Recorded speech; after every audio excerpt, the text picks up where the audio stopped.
High বন্ধুরা, কেমন আছো তোমরা? আজকের ব্লগটি হলো আমার ছোট্ট বুড়ি রাজকুমারীকে নিয়ে। এই ভিডিওটা যখন করা হয় তখন আমার রাজকুমারীর বয়স ছিল মাত্র 6 মাস।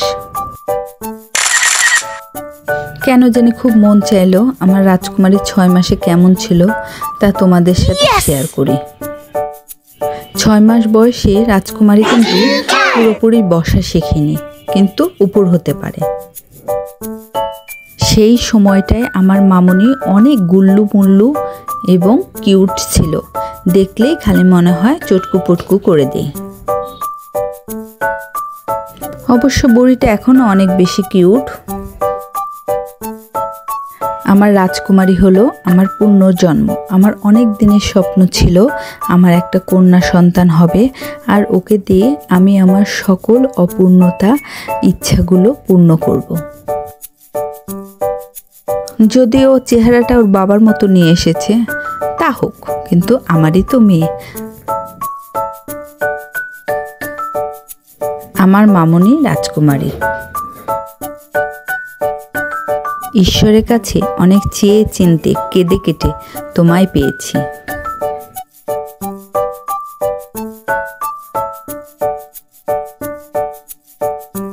তুমি আমাদের সকলের চোখের মণি। তুমি আমাদের সকলের চোখের মণি, আমাদের আদরের মেয়ে রাজকুমারী।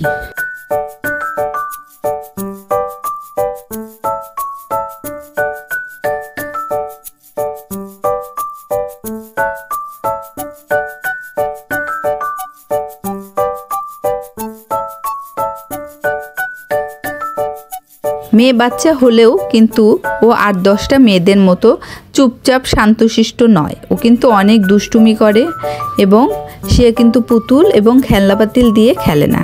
ও বরঞ্চ বল দিয়ে খেলে এবং সারাদিন শুধু ছোটাছুটি করে।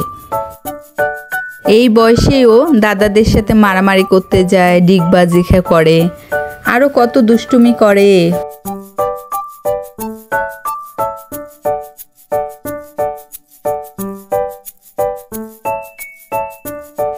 তো আমাদের রাজকুমারীকে তোমাদের কেমন লাগে অবশ্যই কমেন্ট করে জানাবা। আর আমার রাজকুমারের জন্য অনেক অনেক দোয়া, আশীর্বাদ এবং ভালোবাসা দিও, যাতে আমার রাজকুমারী আমাদের সকল স্বপ্ন পূরণ করতে পারে এবং সুন্দরভাবে বড় হয়ে উঠতে পারে। আমাদের সবার চোখের মণি, দাদাদের চোখের মণি, বাবার চোখের মণি আমাদের রাজকুমারী, তোমাদের রাজকুমারী। তো ডেইলি লাইফ রাজকুমারী চ্যানেলটা সাবস্ক্রাইব করে দিও, আমাদের পাশে থেকো, কমেন্টে জানাবা আমাদের ভিডিওগুলো কেমন লাগে, লাইক করে দিও। সাবস্ক্রাইব করতে কিন্তু ভুলো না, আমাদের সামনে এগিয়ে যেতে অনেক সাবস্ক্রাইবার প্রয়োজন। তো বন্ধুরা, আজকের মতো ভালো থাকো, সঙ্গে থাকার জন্য ধন্যবাদ। বাই।